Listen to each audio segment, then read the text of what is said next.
Nandini नन्दितमेदिनि विश्वविनोदिनि नन्दिनुते गिरिवरविन्द्यशिरोदिनि वासिनि विष्णुविलासिनि जिष्णुनुते.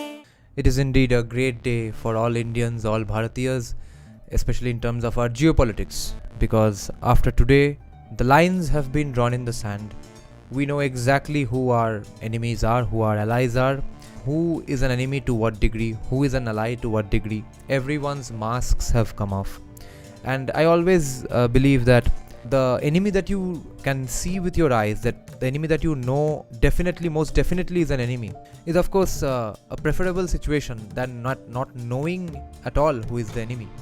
Because most of the times, people who deeply hate India, deeply hate Hinduism, masquerade amongst us as just another communist, just another missionary. Now what I'm about to say, I wouldn't say that Chanakya would have agreed with me or not. I have not thought about it to that end, that to conclude anything whether Chanakya would agree with me or not. But I would say what I'm about to say, that is the way Chanakya formulated questions. Okay, that is the way he approached a problem and came up with a solution. This is a sort of a Chanakyan methodology, and maybe people who have read more Indian scriptures will say that is basically the Hindu methodology, which is we always come up with hierarchies. Okay, there's no equality bullshit in our game anywhere, except maybe the idea that our gods love us equally. Okay, Lord Shiva is Samapriya. He loves everyone equally. But other than that, first of all, we have varnas. Everyone has their specific jobs, etc. There's a hierarchy in that, and which is inevitable and eternal, because even today varnas in some way or the other exist, whether it's the previous ones or the current day varnas of athletes marrying celebrities, etc. Those things. But other than that, Chanakya repeatedly approaches a problem with 2 or 3 sets of problems in a hierarchy. Okay, he never says that, okay, things like what Sandeep Sanyal had to teach to Beer Biceps, that you are saying that education is the most important thing. Do education, everything will be fine.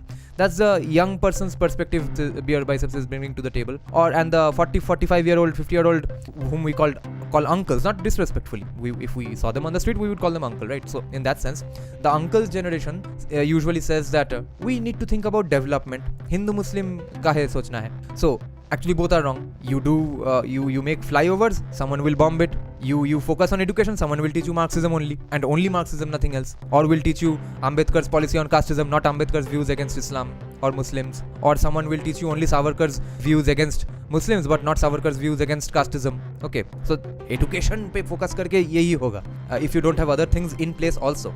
So in that way, I'm saying, if we observe a hierarchy of problematic groups of people for India and Hindus, I use that word interchangeably here, we could have 3 sets of people, on which I did a poll once on my community page, which is, who do you think is more of a threat? Is it Marxists or the Pattharbaz or missionaries maybe? And I do believe that a person who threatens you, wants to kill you, is a huge problem, is a huge threat to you. That problem needs to cease to exist. But the one who takes away your right to defend yourself, the one who takes away your weapons, is a little more dangerous than that, because he is leaving you vulnerable physically. Because if push came to shove, worst case scenario, if someone does come to kill you, you would have defended yourself at least, right? Worst case scenario, imagine even not your family, okay, or maybe you would by reflex save your family even, but the one who takes away your weapons is a bigger problem than the one who is threatening you. And the one who instills in your mind that you should not defend yourself, you do not deserve to defend yourself, and you don't need to defend yourself, the one who molds your mind in this way, is the most dangerous out of these 3.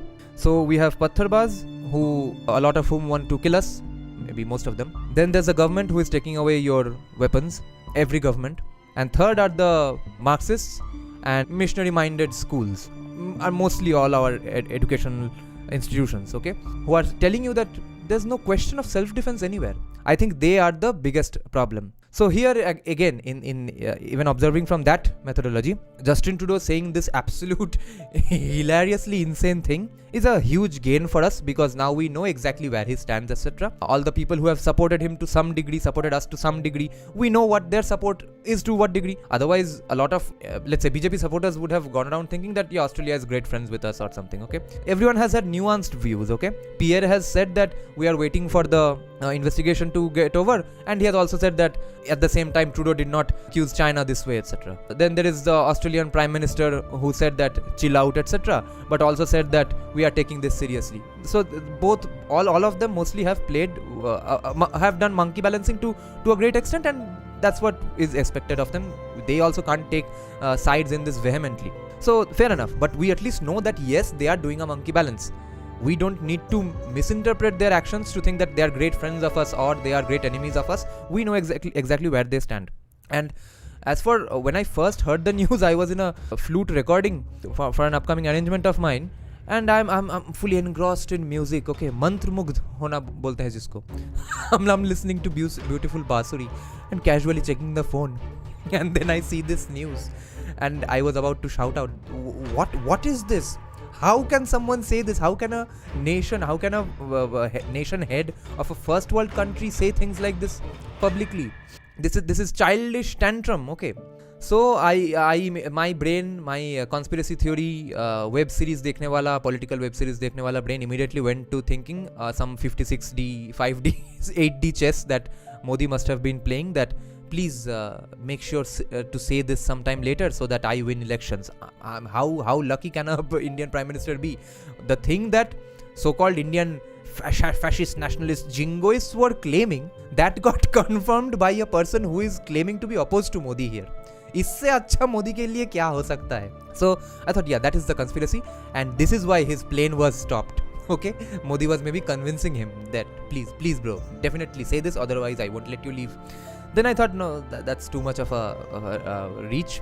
ऐसा कैसे हो सकता है? But now we are confirmed that something fishy, some conversation or the other did go on in those 2-3 days of planes not working. Okay, that much I am personally in my mind, I think that is what has gone on. Some confrontation did take place in those days. Now, after that, I realized that, yeah, maybe Trudeau is just being absolutely stupid here, because his wife left him 1 or 2 weeks back pretty recently, and I don't say that as a mock. I wouldn't wish that on my worst enemies. And he has 2-3 children. He knows in his heart that he screwed up with the truckers' protest. He is running the country like a dictator. His inflation is about 43%, and he does not really have anything to sell to any other country. He is running in just as a I'm the younger bro of USA, bro. So that's why give me some bhav. That's Canada's biggest selling point. And also he's basically frustrated because he knows there's hardly any chance that he's going to win the elections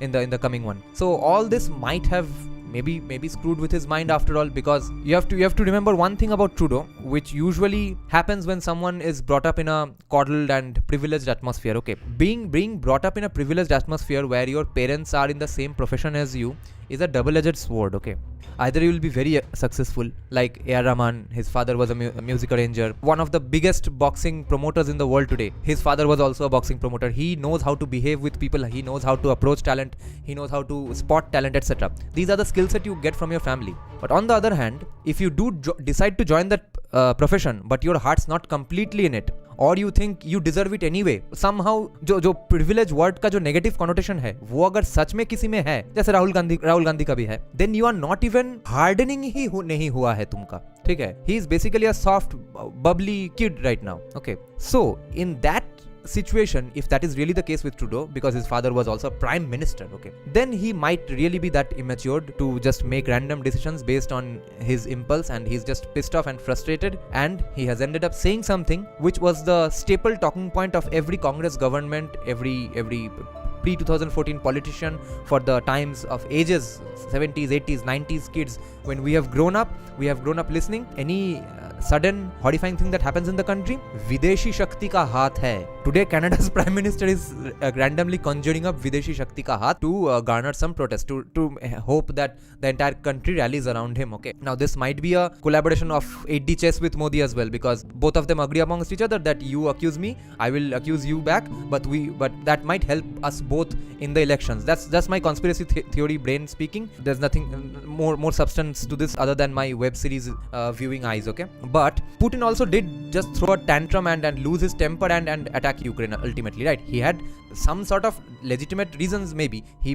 may have had reasons to be pissed off with NATO, but he did lose his temper at one point. जैसे कि English में जिन लोगों ने history पढ़ा है school में, हमको कोई भी हिस्टोरिकल इवेंट का डिफरेंट लेवल्स ऑफ रीजन पढ़ाया जाता था कि हिस्टोरिकल रीजन ये है, सोशल रीजन ये था, ओके, पॉलिटिकल रीजन ये था, और एक इमीडिएट कॉज था. तो इमीडिएट कॉज ये ट्रूडो का है. शायद ये बेसिकली इसने टेम्पर खो दिया. ओके, फ्रस्ट्रेटेड होके यार कुछ भी नहीं हो रहा है और क्या करे, अब विदेशी शक्ति बोल दो. और मे बी पुतिन का भी वही हुआ है. So I don't think it's going to help him in the elections, but he thinks so. If not anything else, let's just try this. But hilariously, Videshi Shakti ka haath is what our politicians used to say forever, and even in series like House of Cards and many other movie series, it's a common political science and occurrence to discuss that whenever, if you are a nation head, if you are in trouble and you think your power is going to go away, just come up with an enemy, declare war on them, and then the country will rally behind you anyway. So these are the hilarious things that Indian politicians did to some extent. We did not declare war randomly on people,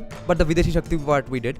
But our politicians have been accusing Modi of doing these things. Remember in 2019 when Pulwama happened, after that when even Uri, when India retaliated, all commies of Bengal said that it's because of maybe somehow or the other the government only did this themselves and are now using this as an excuse to pursue a war because the elections are coming up. That is exactly what's being done by Justin Trudeau today. Both Videshi Shakti and vote में हारेंगे, चलो शत्रु निकालो कहीं से भी.